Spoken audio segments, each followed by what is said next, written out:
Jika seseorang tidak pernah bisa menyelesaikan suatu masalah, besar kemungkinan dia tidak akan pernah bisa menyelesaikan masalah yang lain.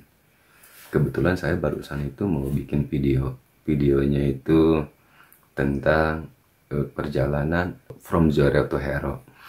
Cuman kebetulan ada beberapa kendala. Pertama, saya lagi nyari tripod, ya ada beberapa lampu, ternyata lampunya belum dicas. Terus juga ada tripod yang udah lama nggak dipakai.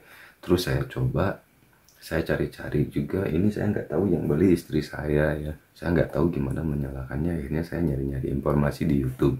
Nah, ternyata oh iya ada dan bisa nyala. Ada kurang lebih lah sekitar 1 jam mondar mandir nyari charger, nyari ini, nyari itu. Nah, udah bisa nyala semuanya. Cuman pas gitu saya mau mulai, apa yang ada di kepala saya udah keburu hilang. Ya, akhirnya saya nggak bisa.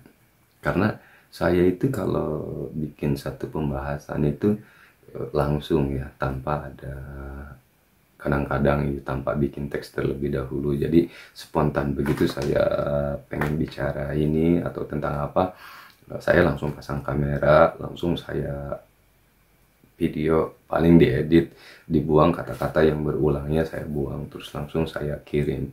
Saya selalu seperti itu, makanya saya tidak punya studio. Karena apa? Begitu itu saya langsung hilang. Nah, ini pembahasannya udah keburu hilang. Makanya buat teman-teman yang mau bikin konten atau apa, pengalaman saya itu, karena saya memang juga baru ya di sini, bikin konten ini hanya terdorong.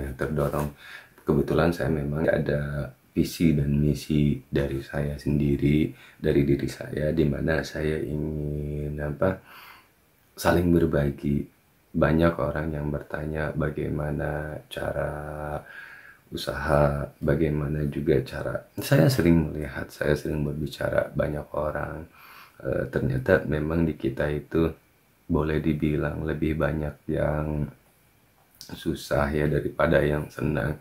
Nah, di sini saya ingin memberi pemahaman sebenarnya susah itu seperti apa dan senang itu seperti apa gitu. Tapi ya berhubung hilang pembahasannya, jadi mungkin dibahasnya lain kali. Teman-teman, dalam menjalani sebuah usaha itu nggak semudah yang dibayangkan. Coba kalian pikir secara baik-baik. Apa sih sebenarnya dalam hidup ini? Saya kadang-kadang merasa bingung dengan beberapa teman atau ada orang yang bertanya bagaimana. Karena dari kita itu memang minimnya literasi. Bagaimana sih sebenarnya orang ini? Orang kok bingung nyari kerja? Katanya ini nggak ada pekerjaan. Tuh, saya punya kebun ada 5 hektar. Nggak ada yang mau ngoret. Nggak ada yang mau bersihin. Lantas mau dicari-cari pekerjaan apa? Kan gitu. Yang jadi pertanyaan, mau kerja apa? Kecuali gini, oh kita punya keahlian, ahliannya benar-benar dikuasai. Nah, kita baru nyari keahlian yang benar-benar memang fashionnya kita, udah bisa ilmunya kita, barulah kita mencari. Tapi ini nggak bisa ini, nggak bisa itu, tapi nyari-nyari pekerjaan yang enak. Lantas apa yang mau dikerjain? Kita itu memang dari segi pembelajaran di sekolah itu multifungsi, jadi semua diajarkan, semua bisa. Tapi dalam hati cuma sekedar bisa, tidak ada yang benar-benar dikuasai. Makanya dari pertama saya selalu bilang, pertama yang harus dimiliki adalah keilmuan. Ilmunya dulu, setelah ilmu baru yang lain-lainnya. Nah, ini yang jadi permasalahan. Kembali kepada pembahasan, saya semenjak anak saya lahir, saya berpikir bagaimana caranya agar anak saya memiliki sebuah keahlian. Bakat apa sih yang terpendam? Dari usia 2 tahun, saya perhatikan apa bakat yang bisa dikembangkan. Ketika usia 5 tahun, kebetulan waktu itu anak saya usia 5 tahun udah bisa baca, udah masuk SD. SD itu usia 5 tahun, lebih berapa bulan ya. Kebetulan memang di TK dan di rumah juga diajarkan, jadi usia 4 tahun sampai 5 tahun itu udah bisa baca. Suatu hari saya berangkat ke minimarket, pas kebetulan di situ ada papan pengumuman, ada perlombaan menggambar. Anak saya kan ngomong, ya Dede mau ikutan lomba menggambar. Kata saya boleh, sama istri saya kan didaftarin. Terus saya langsung beli alat-alat menggambar dari online ya, termasuk apa, tripod atau apa sih namanya ya, buat tiang stand, buat itulah, buat menggambar. Terus saya beli juga tintanya macam-macam, terus beli kanvasnya, saya beliin semua sampai satu tumpuk ini. Nah, akhirnya sehari semangat gambar, ngabisin pewarna semua. Nggak apa-apa sampai beli lagi pewarnanya, nggak apa-apa.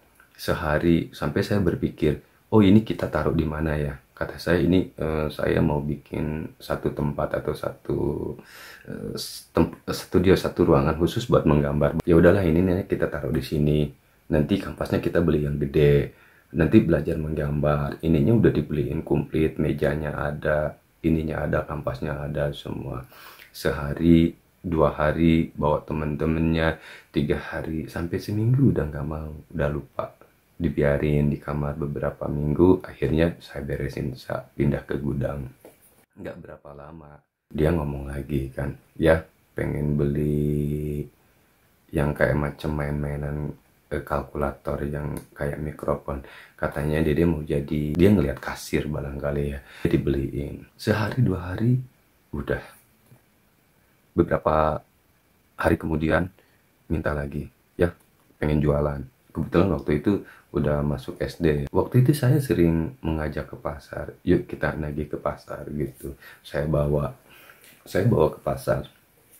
Pas saya bawa ke pasar, anak saya lihat kan di pasar.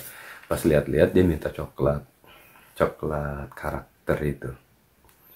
Pas gitu mau berapa belinya kan gitu, beli 2. Ya udah nggak apa-apa, ambil 2 gitu. Pas ngambil 2 gitu, kata saya, oh yuk makan. Dia bilang nantilah buat di rumah gitu. Buat di rumah, ya udahlah nggak apa-apa gitu. Bawa ke rumah. Pas nyampe ke rumah, coklat itu nggak dimakan, dia jual ke teman-temannya. Dia dibungkusin tuh ya coklatnya, dia beli plastik kecil-kecil gitu yang kayak ada rapet-rapetnya gitu, dimasukin. Ada beberapa yang beli. Oh ini anak saya bakatnya di sini gitu, berarti dijualan lah, pembisnis. Tapi dia bingung itu, kalau satu harganya 2.000, tapi kalau 2 5.000. Ini kenapa kalau 2 5.000? Pokoknya 5.000, katanya nggak bisa ngembaliinnya. Saya ajarin kan, dia bisa. Bersama waktu jenuh, nggak ada yang beli. Dia minta beli pulpen, saya beliin. Minta beli permen, minta beli apa, saya beliin. Dijual di bawah harga. Kata saya nggak apa-apa, yang penting ini saya itu untuk mental, supaya dia memang bisa nantinya. Ada guru yang bilang nggak boleh jualan di sekolah. Saya bilang, Bu, ini untuk menghilangkan kepenasarannya menjadi seorang penjual itu kayak apa. Tidak bermaksud untuk apa? Tidak bermaksud untuk menjual mencari untung. Karena terus terang saya menjualnya, anak saya ini menjualnya di bawah harga. Kalau saya beli misalnya 50.000, dijualnya itu ya paling 20.000. Itu pun kalau laku semua. Itu pun paling yang lakunya 1 atau 2 biji. Sisanya itu udah disimpan lah di gudang. Ada satu pulpen yang harganya 5.000, dijualnya tetap 2.000. Kalau 2 5.000 tetap. Saya bilang sampai sekarang nggak apa-apa. Ini untuk mental. Saya pikir mungkin ini passionnya di sini. Tapi ternyata seminggu, 2 minggu itu udah bosen. Sampai dia pengen beli rak buat di kamarnya. Saya beliin rak. Oh, rak ini rak khusus nyimpen makanan buat dijual. Sampai ditulisin misalnya, yang ini boleh dimakan, yang ini nggak boleh gitu. Ternyata lama-lama bosen. Terus dia bilang lagi, ya, Ana pengen jadi YouTuber. Saya bingung kan, pengen jadi YouTuber. Anak sekecil itu pengen jadi YouTuber karena dia melihat mungkin di tontonannya, dia katanya ada piala yang kayak YouTube gitu. Saya bilang, mau jadi YouTuber itu gampang, harus ada ilmunya dulu. Ya saya bingung kan, mau jadi YouTuber apa? Beli mainan. Apakah setiap hari beli mainan terus dibuka? Terus terang anak saya 2 hari 3 hari beli mainan. 2 hari 3 hari beli mainan. Itu mainan nggak boleh disentuh, paling 2 hari udah masuk ke gudang nyari lagi, beli lagi. Nyampe sekarang itu udah ada 1 gudang penuh. Itu baru-baru semua. Ini sebenarnya anak bakat itu di mana bakatnya? Saya merhatikan dia itu dari umur 2 tahun nyampe umur 5 tahun itu saya belum tahu passionnya itu di mana. Saya kan mulai deg-degan. Ini anak saya mau gimana? Dia bilang lagi, ya, anak pengen jadi pramugari. Loh, ini kok udah beda lagi. Saya cuma bilang, iya aja. Bingung kan? Terus waktu itu dia nonton video. Ya, ada satu anak kecil yang kebetulan waktu itu ada pemain piano ya solo. Itu tontonan nggak tahu di luar ya kalau nggak salah. Terus ada anak kecil yang minta dimainkan piano, dia yang nyanyi. Akhirnya dia ngomong, ya Hana pengen gitu, Hana juga nanti pengen gitu. Saya pikir, oh iya mungkin ini ya. Saya ngobrolkan sama istri, anak kita itu mau digimanain ini udah umur segini, tapi belum ada satu keahlian atau satu bakat yang menonjol. Ya udah kita masukin ke sanggar seni, tapi ternyata enggak. Waktu itu pas udah masuk sekolah SD itu kan masuk les privat bahasa Inggris, terus les matematika. Kalau matematika sampai sekarang alhamdulillah, kalau untuk matematika anak saya seneng. Dia bilang gini, katanya Hana mah heran lah sama orang, kok nggak seneng matematika padahal matematika itu menyenangkan. Oh ya udahlah, berarti memang anak saya passionnya di sini. Makanya untuk bahasa Inggris itu kemarin, saya dari usia 2 tahun saya udah bisa beliin Montessori ya, Montessori. Tapi ternyata dikasih Montessori untuk seorang anak ya, tontonan yang namanya edukasi itu nggak mau. Saya beliin Montessori kalau nggak salah 2 kali beli 2 tahun ya, tapi itu nggak dipakai. 700.000 itu nggak dipakai. Percuma, akhirnya saya stop. Sama istri saya dimasukin lagi les bahasa Inggris cuma 1 tahun. Entahlah, kembali ke cerita ya. Ya Hana juga pengen, katanya pengen kayak kakak itu. Oh ya udah, akhirnya saya kan ngobrol sama istri. Akhirnya saya kan cari-cari, ternyata memang ada lumayan cukup jauh lah, sekitar 20 kilometeran lah ya kalau nggak salah. Saya telepon, terus saya langsung bawa, yuk kita main piano. Beneran ya gitu. Hana mau belajar piano. Ya udah, ayo gitu. Ayo belajar piano gitu. Nah, pas udah nyampe di sana, dia seneng kan. Pas pulang, saya ngobrol kan sama gurunya, ini gimana gitu. Kata gurunya, kan untuk belajar supaya lebih cepat itu kan harus ada di rumah. Saya langsung beliin, kalau nggak salah saya beliin piano untuk pemula yang 9 oktav ya kalau nggak salah. Sehari 2 hari, seminggu 2 minggu, Senin. Tapi belakangan karena memang berbagai macam kesibukan ya, saya juga ngurusin, ada beberapa karyawan, ngurusin beberapa, ada toko grosir juga saya nungguin gantian sama istri. Akhirnya saya kurang memperhatikan perkembangan anak. 3 bulan yang lalu gurunya kan ngomong, ini ada konser di Bandung, mau ikut nggak? Ya udah, nggak apa-apa, memang anaknya bisa, nggak apa-apa katanya, nanti diajarin lagu in G. Udah 2 bulan saya tanya, udah bisa belum? Kok ini udah 2 bulan kok nggak bisa-bisa ya, nggak ada perkembangan. Saya bingung kan sebagai orang tua. Sebagai orang tua, ngajarin nggak bisa, cuma ngandelin les seminggu sekali.